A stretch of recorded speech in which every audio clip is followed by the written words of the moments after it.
gruta para retirar pedaços de partes da gruta para adornar os altares. Portanto, eles iam buscar estalactites e estalagmites, que são muito bonitas, e levavam para as igrejas, e era de facto uma atividade que se praticava um pouco por todo o país. Não é uma atividade benéfica para a gruta de todo, mas é de facto o primeiro registro que nós temos de utilização da gruta bibliográfica.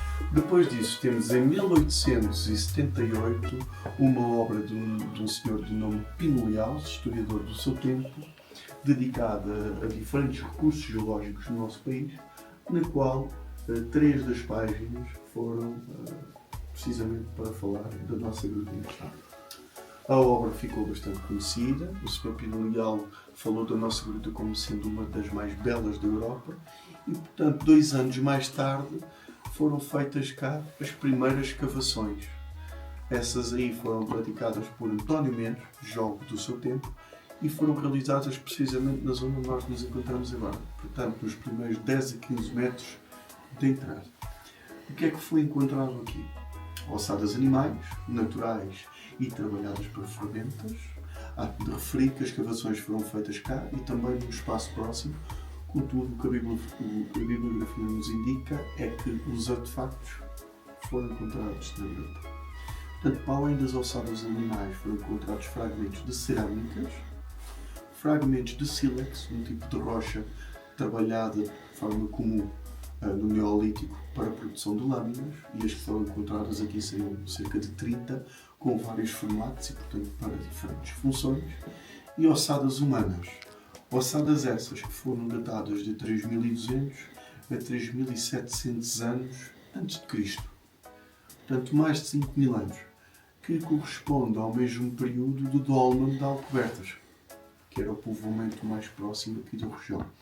Um dolmen esse que estava situado numa pequena aldeia que existia naquela área, muito possivelmente pela presença de água permanente associada ao olho de água de Alcobertas, uma das 5 nascentes perenes associadas aqui ao nosso parque, portanto corre água o ano todo. A forma como estas ossadas estavam dispostas indicam-nos também pelos artefactos que esta zona foi utilizada como necrópole a dada altura, portanto era um cemitério. Foram as únicas escavações que foram feitas até à data. No entretanto, já houve trabalhos realizados pelo homem, mas mais recentes. E vamos vê-los agora mais à frente. Alguma questão? Esse verde é o quê? Este verde aqui é uma cor que só vai ver na zona inicial da gruta. E surge precisamente devido à presença da luz do sol.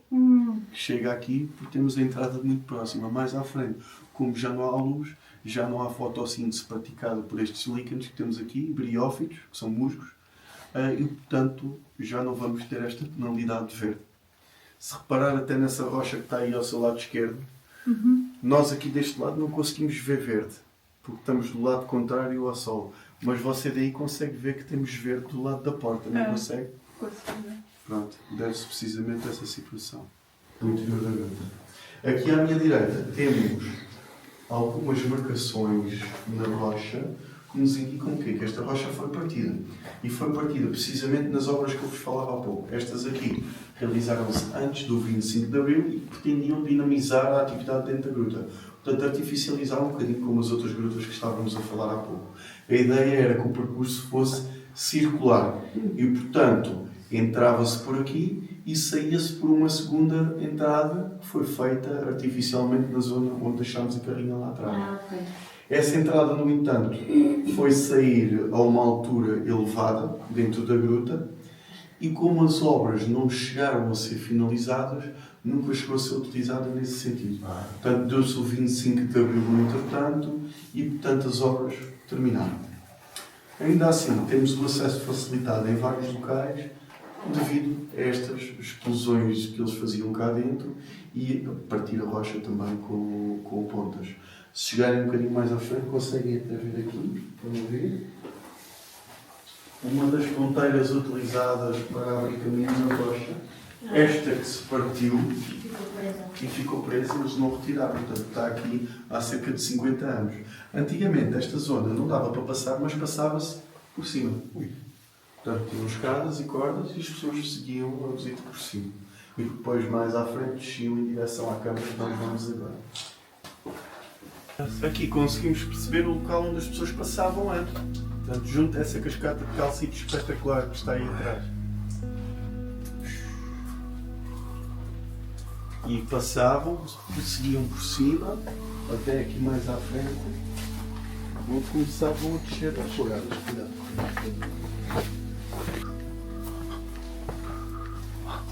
Aqui, se olharem para cima, lá atrás, conseguem ver o local onde as pessoas desciam. Portanto, vinham de lá de cima em direção a esta câmara que estamos a entrar agora.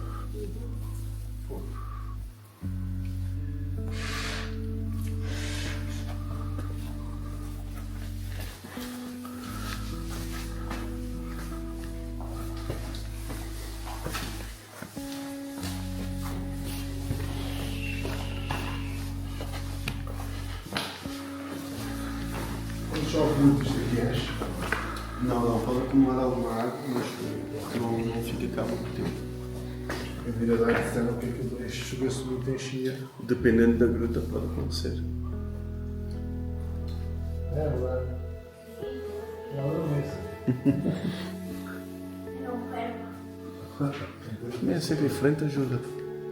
Portanto, esta zona aqui claramente foi artificializada, não é? Portanto, temos uma zona muito aplanada. A ideia seria termos água, um bocadinho como as grutas que falámos também, para, diziam eles, aumentar a umidade e de certa forma compensar os danos causados no interior da própria gruta. Acho que Miradar dizem que a água, depois era água a circular, tem para arejar aquilo para não sei se é verdade. A questão do arejamento também é uma complexa. Aqui podia-se aproveitar também para que à medida que as pessoas iam passando, mandarem uma moedinha lá para dentro, não é? Ah, sim, também. Claro que hoje em dia não se mandam moedas, mas podem mandar notas à vontade, ok? Então, sim. Ainda assim, conseguimos perceber que esta câmara já é naturalmente bastante úmida. Reparem naquela poçazinha que está ali a meio da parede. Conseguem ver? Aqui atrás de mim está uma outra. Elas mantêm mais água nestes meses chuvosos, mas esta água é essencial. Portanto, esta umidade é importantíssima para a formação da componente rochosa da gruta, das diferentes estruturas que temos cá dentro, mas também para a fauna. Reparem que estamos num ambiente com características muito próprias, temperaturas muito estáveis, uma umidade elevada, a ausência de erosão provocada pelo vento, pela chuva e, portanto, os animais que vivem dentro da gruta têm tendência a ser especializados nestes ambientes. Com o passar de muito tempo, pode até ocorrer que as espécies tenham um grau de especialização tão elevado que não conseguem ter acesso a outros ambientes similares. E, portanto, pode-se passar que uma espécie exista numa única gruta ou em duas únicas grutas. E, portanto, estas intervenções humanas têm a necessidade de ser feitas de forma cautelosa para evitar que estas espécies fiquem em perigo. Portanto, dentro da gruta temos essencialmente fauna dentro do mundo dos insetos, temos também os mamíferos como os morcegos que falámos há pouco, que beneficiam da própria componente das características que falámos. Por exemplo, a umidade, a presença destas poças, fazem muitas vezes um papel importante no ciclo de vida destes animais. Vamos andar agora um bocadinho mais e à medida que vamos andando, peço que reparem aqui nesta parede à vossa direita. E vejam lá se vos faz lembrar alguma coisa, este desgaste que a parede tem.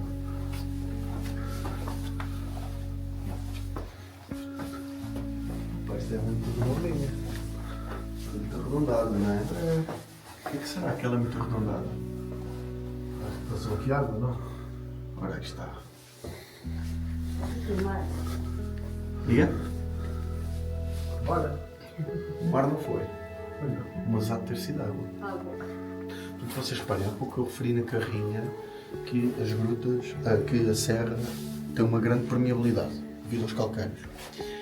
Então a água infiltra-se e ela vai aproveitar-se um bocadinho desses sistemas de canais subterrâneos que nós temos.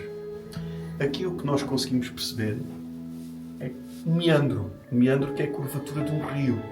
Reparem bem se não faz lembrar a curvatura de um rio. Onde temos a rocha desgastada pela própria passagem corrente da água. Conseguimos perceber até diferentes níveis a que a água teve.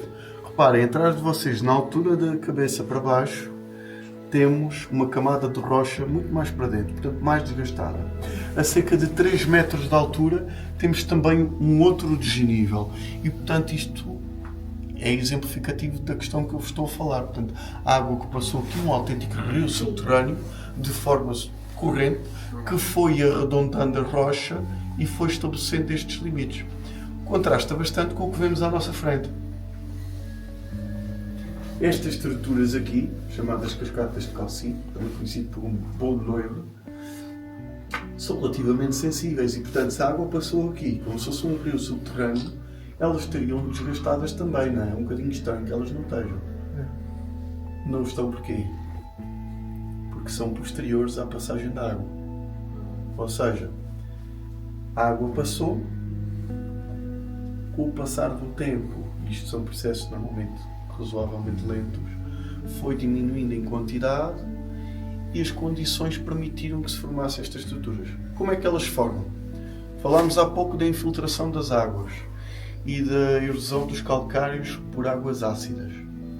Ora, lá em cima fica a chamada terra-roça que eu falei. Mas a água traz consigo também parte do calcário, porque o calcário não é só terra-roça, não é? Portanto, o carbonato de cálcio vai-se ligar a outros disulfidos pertencentes à água e vai sendo infiltrado em conjunto com a água até chegar a estes ambientes propícios para permitir a precipitação e a formação de calcite. Ou seja, a água chega cá, dependendo do fluxo, pode ou não ocorrer essa precipitação e vamos ter origem nestas estruturas. Quando ocorre uma escorrência ao longo de uma parede ou de uma estrutura, forma-se uma cascata, ou seja, a água vai gotejando lentamente ao longo de uma estrutura. Quando a água goteja diretamente do teto em direção ao chão, forma-se uma estalactite. Por outro lado, no chão, pode-se formar uma estalagmite. Reparem também que temos diferentes colorações aqui. Esta questão relaciona-se com as diferentes constituições dos calcários que temos acima das nossas cabeças. Portanto, o calcário não é todo igual. Embora a sua origem possa ser similar, os constituintes podem variar e, portanto, um calcário mais margoso, com mais argilas, tem tendência a ter mais ferro e, portanto, as estruturas a que dá origem têm tendência a ser mais avermelhadas também. Por outro lado, se temos um calcário mais puro, menos margoso, temos estas estruturas mais brancas. Daí a diferença de duas colorações. Reparem também que no teto da gruta ainda está tudo muito lisinho e estas estruturas demoram bastante tempo a formar-se. Isto quer dizer o quê? Que este teto já não está ativo há milhares de anos. Quer dizer que a água não passa cá também há pelo menos milhares de anos. Portanto, não tenham medo que à partida não vamos ficar inundados agora.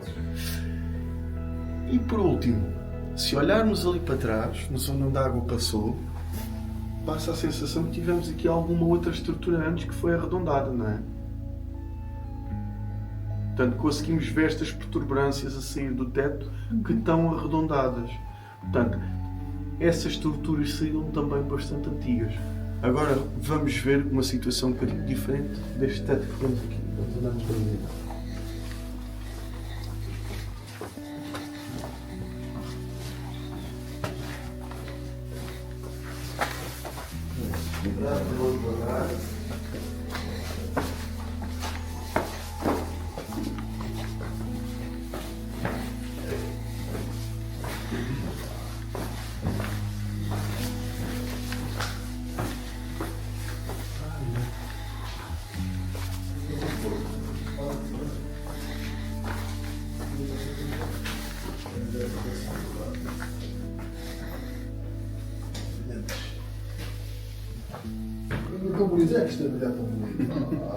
Sim, nós espalhamos todas as semanas, andamos a espalhar purpurinas aqui pela rua.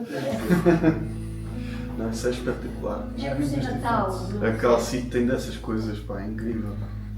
E é engraçado porque em certos sítios, certas estruturas, E é magnífico. Já reparou nessa que está atrás de si? Não, em baixo. Ali, À direita, olha aí. tudo. Ia com careca.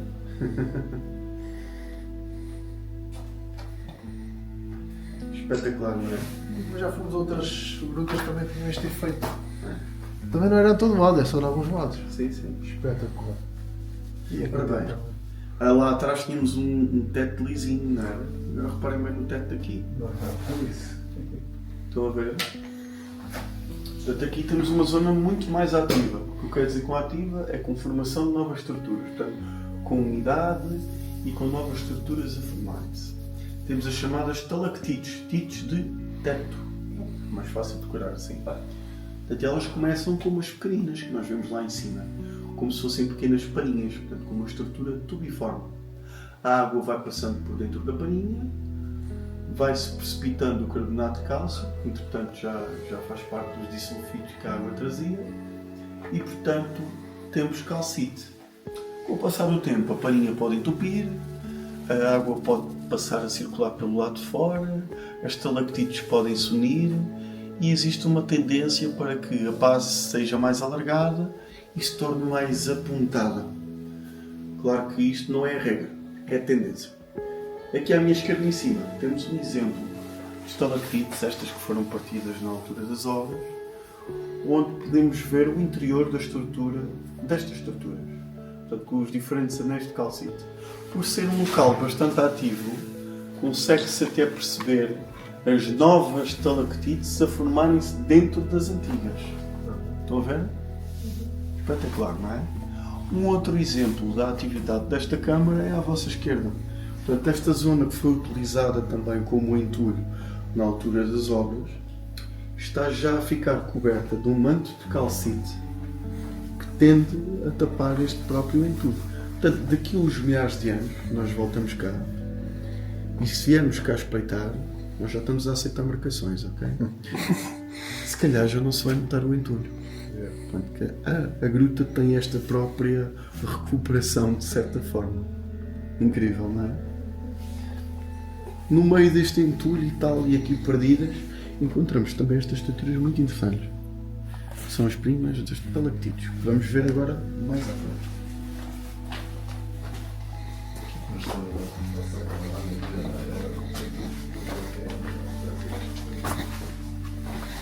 Nesta zona mais apertada, à medida que vão passando, conseguem ver à altura dos vossos olhos as estalactites em formação. Estão a ver?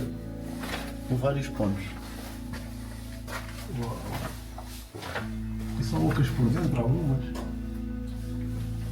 Parece que por dentro. Portanto, aqui temos também as estalactites no teto, não é? Como tínhamos lá atrás. E depois no chão temos as tais primas que eu estava a falar. Estas que são as estalagmites. Normalmente estão associadas a estalactites. Isto porquê? Porque para se formar uma estalagmite temos que ter um gotejamento no mesmo espaço, portanto, no mesmo ambiente. E como as estalactites lá em cima normalmente não saem do sítio, quando temos a estalactite, a gota vai cair no mesmo sítio no chão também. O que acontece é que o tal carbonato que se falava há pouco muitas vezes não fica todo lá em cima. Portanto, a gota, quando incide no chão, ao formar esta craterazinha de impacto, vai deixando também microgotinhas com carbonato de cálcio na extremidade da cratera. E, portanto, vai provocar um crescimento de baixo para cima destas estruturas, ao contrário das estalactites que vão de cima para baixo. Com o passar do tempo, se elas crescerem em simultâneo, pode ocorrer de elas se unirem e formarem uma coluna. Ali na parede, separarem, tem uma estalagmite a sair da parede e uma estalactite em formato de triângulo.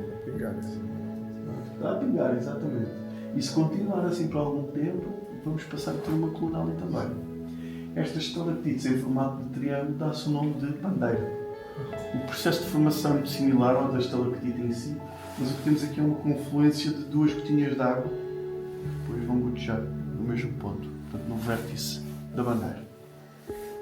Aqui à esquerda temos aqui uma exceção em relação àquilo que eu estava a falar há bocado, a tendência da base ser mais alargada e depois apontar. Se pararem aqui a base não é assim tão alargada, depois alarga e depois apunta. Estas diferenças devem-se a inúmeras razões, dependendo do caso, podem ser muitas. Inclusive, em algumas grutas temos estalactitas que a dada altura são horizontais, porque a passagem de vento é muito grande e então a água tem tendência a tomar essa componente horizontal. Muito interessante. Temos uma cascata de gelado normal também.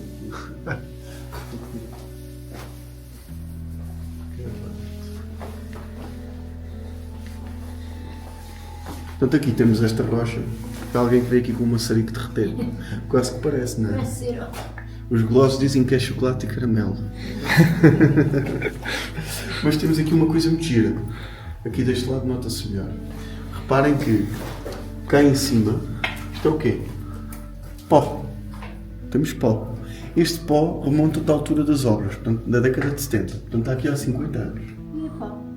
Comeu-se aqui dessa maneira. Mas reparem que aqui embaixo também estaria pó. E já não está. Porquê? Porque a própria gruta está-se a restaurar de certo modo, não é? Claro que os indícios de que o pó cá esteve ficarão, mas a umidade desta estrutura permite que ela se continue a formar e a pouco o pó vai sendo coberto.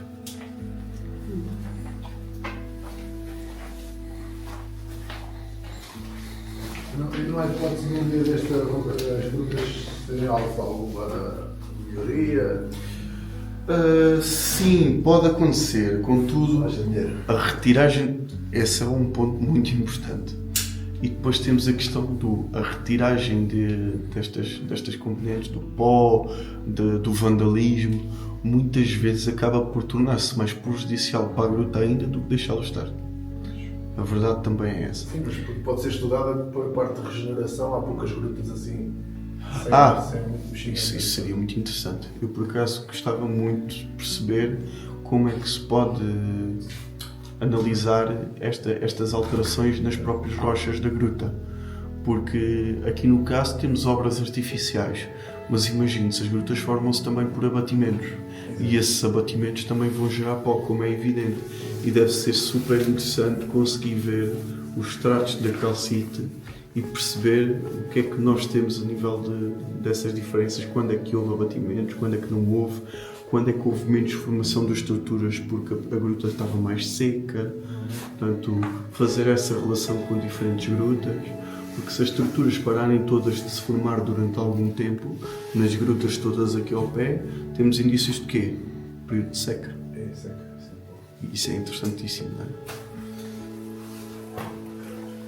Para além há mais grutas assim, desta dimensão, assim tipo como esta? Próximo desta zona da serra, não.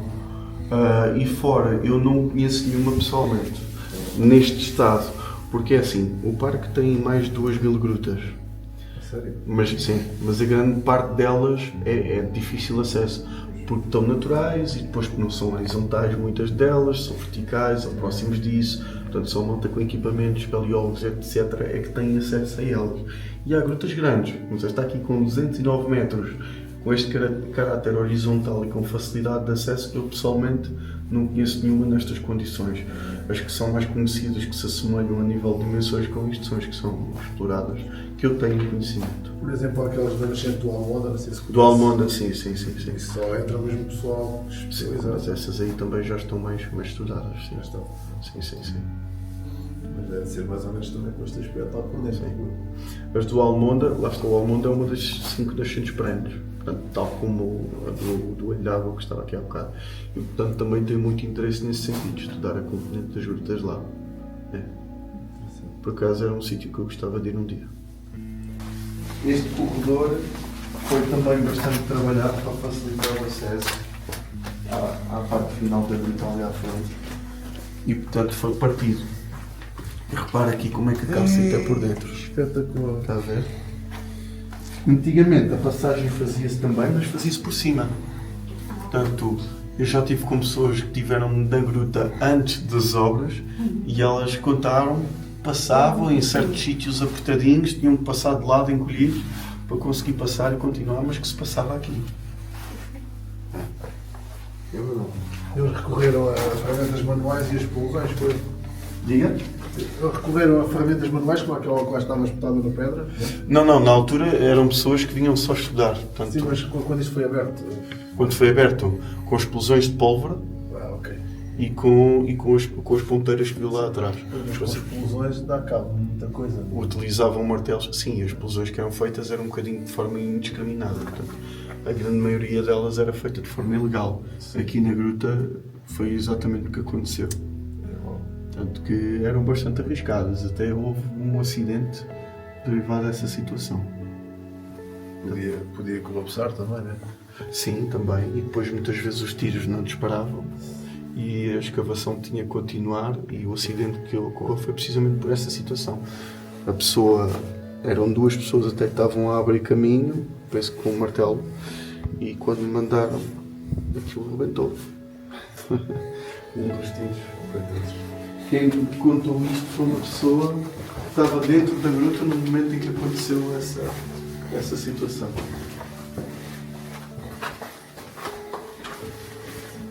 E a temperatura aqui é sempre estável, como as biorárias? Sim, relativamente, à volta dos 14, 15 graus, médio, por aí. Correto. E algo que realmente há zonas com muito pouco.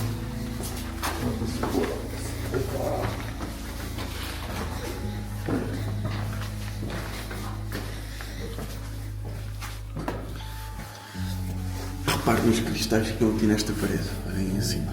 Está a ver? Mais daquele lado. Espetacular, não é?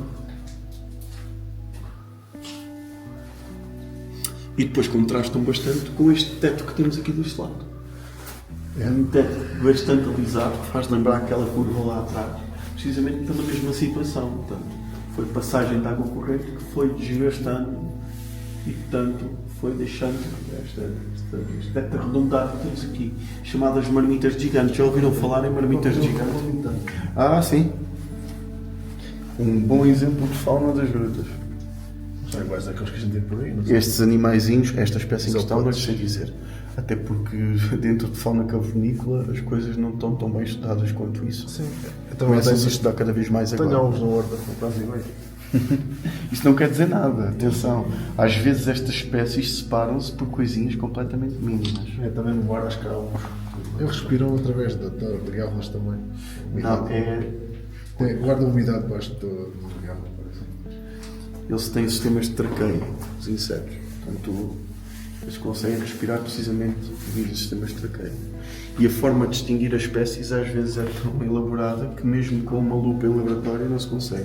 Eu trabalho com formigas essencialmente e há espécies que para distingui-las eu preciso de fazer medidas específicas da parte do corpo e fazer cálculos entre as diferentes medidas para ver se elas correspondem a diferentes grupos, portanto a diferentes intervalos. As abelhas, acho que é através também das asas. É uma Os complexidade. padrões das asas. As abelhas é um grupo, por exemplo, que nós em Portugal temos mais de 700 espécies. Portanto, é uma complexidade incrível. Portanto, as marmitas gigantes que eu estava a falar, já ouviram falar alguma vez? Não? Mas já viram. Naquelas praias que têm o chão de rocha, quando a maré baixa e ficam aquelas poças de água de rocha, são chamadas marmitas gigantes.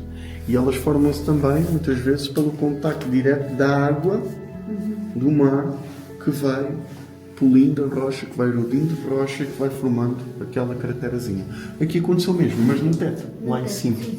Portanto, esta câmara estaria cheia de água, a dada altura. Não quer isto dizer que a água seria desde aqui baixo até lá acima, o teto da gruta estaria naquele local, mas o chão podia estar mais acima, não é? Como é evidente. Os cristais que temos aqui à direita são mais recentes, não é? Senão eles não estariam presentes. Reparem que a continuidade do alisamento do teto segue por onde nós viemos. Portanto, temos aqui uma continuidade muito bonita.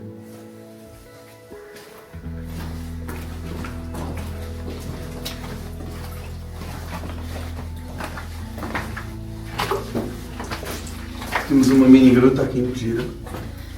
Tem estalactites e tudo.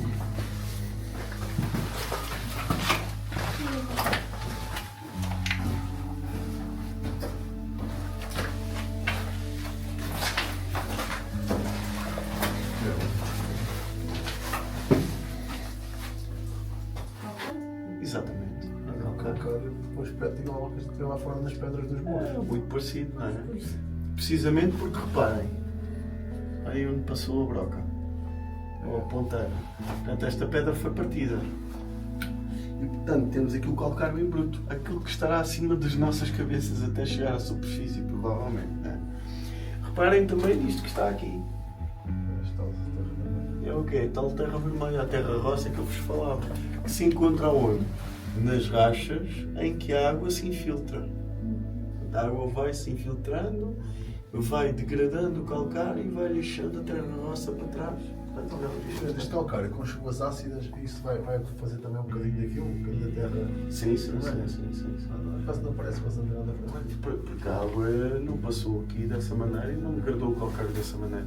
Agora, onde nós temos as rachas, onde as rachas estão presentes, a água infiltrou-se, como está ácida ainda, vai desgastar o calcário e vai deixando a terra vermelha. Quando já não temos a terra vermelha e temos só uma rachazinha e a água já traz carbonato de cálcio, acontece isto daqui. Precipita e forma a calcite. Com as estruturas que temos lá atrás. Agora tenham cuidado com a cabeça. Há aqui buracos redondos também das brocas. Cuidado aqui com este besourinho que vai aqui andar. Vai andar um besouro. Mais um exemplo da fauna da gruta. Um genébriozinho.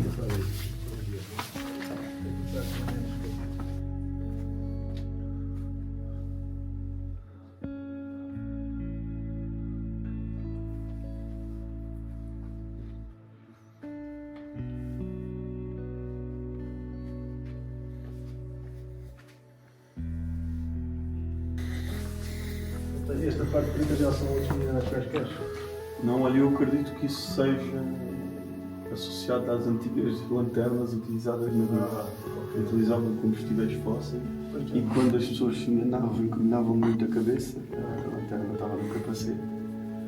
Vira e volta. Repara que vem de lá de cima, já está a ver? Sim.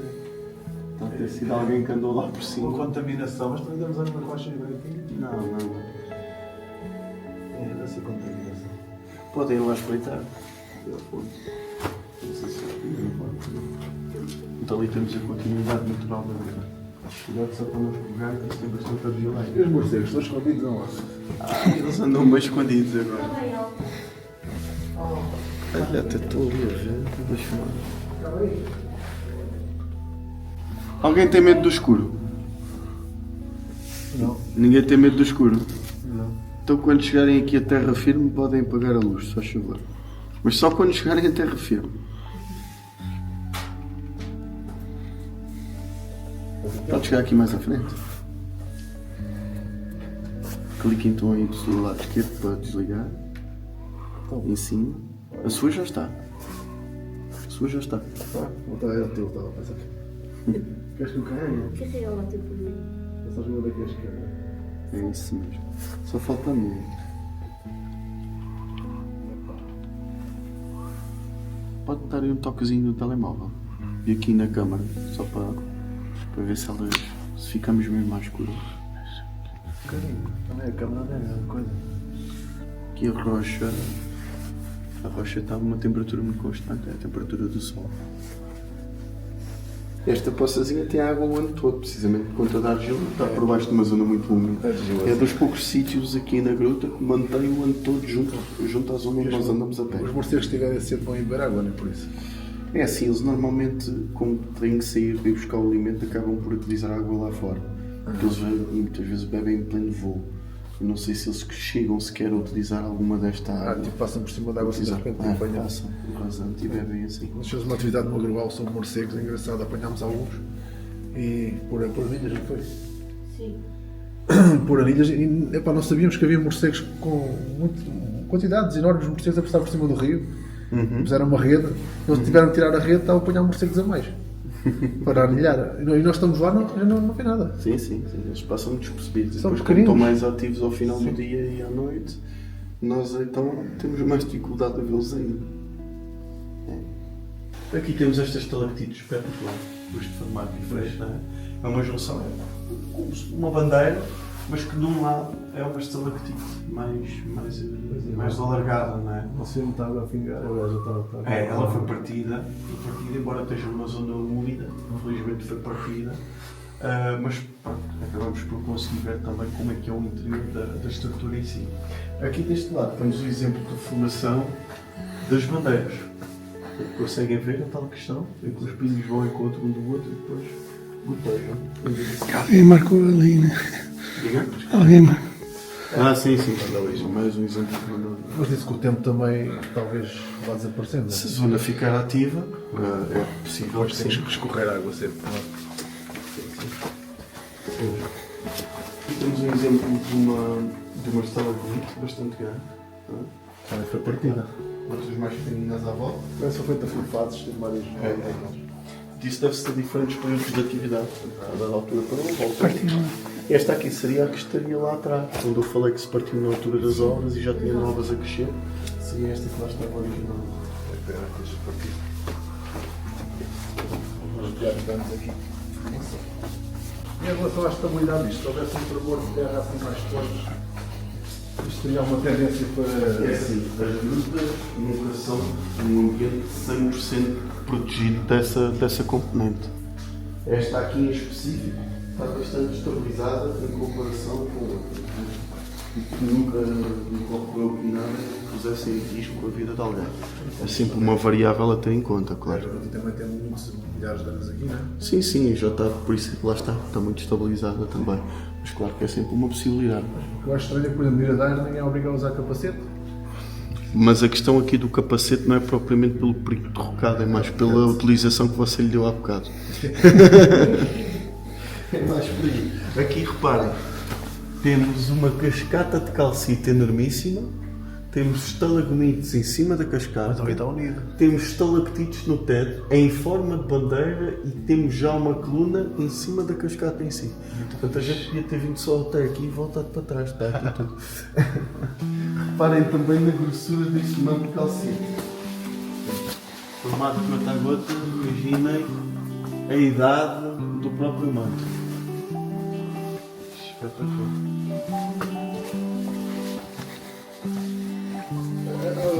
A quantidade de vegetação nestas terras é devido também à só terra vermelha ou Quantidade de? a vegetação, por exemplo, a nível de alcarins, estão espetaculares. Eu tenho lá em casa, não faltam muito. O culminar das duas coisas. A distribuição das espécies vegetais deve-se a muitos fatores e à junção dos próprios fatores. Eu vi que cheira pedras e tudo. Temos a proximidade do mar com a umidade que falamos há pouco. Temos o tipo de solos com calcário, que também facilita a presença de muitas das espécies que estão buscar, que são os geófitos, e depende dessa presença dos calcários. Se tem um portão, é mais provável que se saiba onde é que fica. Mas que nem que é difícil lá chegar. As questões que eu estou a falar é mesmo dos que estão a ser neutralizados. Só falando com alguém que esteja dentro da corrente mais e dos vegetais. Esta aqui, repare, é uma coluna que não se uniu completamente. Quando eu comecei a trabalhar aqui